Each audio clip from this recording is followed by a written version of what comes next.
억만장자 워렌버핏이 알려주는 주린이를 위한 3가지 기초 투자 원칙. 실전사례, 투자할 기업을 찾는 방법. Let's just say for the moment that you were given $1 million or whatever sum was necessary, and you could look around Knoxville or look around all of Tennessee if you want and buy into any 3 businesses, between now and a week from now, private businesses, not trading or anything of the sort. And you've got a week to do it or you have to give the money back. What will you be doing during the next week? I mean, you can look at all these companies. Some of them you're quite familiar with. Some of them you're less familiar with. Some of them you know by reputation. Some of them you know the management. Some of them you don't. You know their competitive situation. What will you be thinking about during that 7-day period? How will you actually be screening these companies out? I think you'll look for 3 businesses, and you can't trade them after you buy them. You're going to own them the rest of your life. You're going to be looking for businesses that have enduring competitive advantage.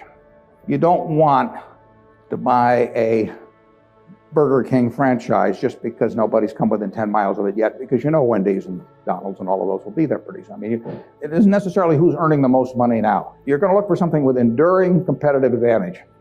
Now, that takes a business with some kind of a moat around it, because capitalism, by definition, is a system where every time somebody has an economic castle, somebody else is going to come after it. It's just the nature. If you open a restaurant and it's successful here in town, somebody's going to take your menu and probably take your chef, maybe cut your price, maybe offer a little more parking, maybe be a better okay, whatever. I mean, capitalism consists of going after the other guy's castle. If that's the case, you want a castle with a big moat around it.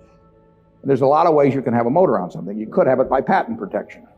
You could have it by location in certain areas. I mean, if you have something in people's mind, like Coca-Cola, 6 billion people in the world, practically all of them have something in their mind about Coca-Cola, largely favorable. They don't have anything in their mind about RC Cola. And if RC Cola spent $1 billion advertising, they wouldn't have anything in their mind about RC Cola. But they've got something in their mind about Coke, and generally it's favorable. That's why Coke wants to be where people are happy, because they want to be at the theater. They want to be at Disney World. They want to be at the World Series. They want always have you drinking that drink of Coca-Cola while at the same time experiencing happiness. And if they do that, they're going to sell a lot of Coca-Cola. And it won't make any difference if somebody is a half a cent less on some serving than Coke. So that's an enduring competitive advantage. And you want it run by honest and able people. You don't want to go in with a crook, and you don't want to go in with a dope. Now, the best businesses to buy are the ones where you could have a dope in there. I mean, Peter Lynch says, buy a business that's so good that an idiot can run it, because sooner or later one will. And there's some merit to that. In fact, I got a question the other day from a student group, and they said, what's going to happen to Berkshire when you go gaga? And I said, well, Berkshire's so good that I can go gaga. In fact, I may even be. Those are the kind of businesses to own. So you want a management that's able and honest, and then you want a price that's sensible. And that's what you'd look for. You'd go around Tennessee, got a week to do it, and you'd immediately screen out a whole bunch of things. You just know that they weren't a fertile area. That's an important thing to be able to do, to know, just get rid of all kinds of things.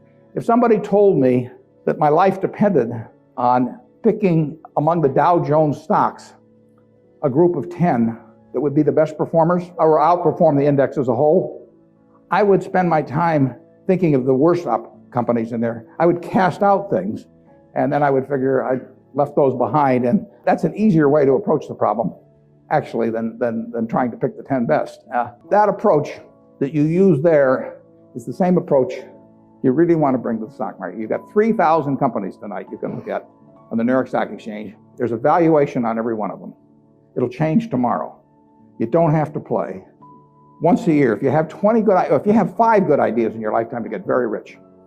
I tell students sometimes they'd be better off if they had a punch card when they got out of school with only 20 punches on it. Because then, instead of listening to somebody at a cocktail party and then going out the next morning and buying some shares, they'd really think about every punch. That's all the punches you get. 20 punches is plenty. You just have to make sure that you don't do any of them for frivolous reasons. We never want to buy anything small at Berkshire. It just doesn't make any difference. We want to think about things that can move the needle. And that gets tougher as the capital gets greater. But that's the way to focus on investments.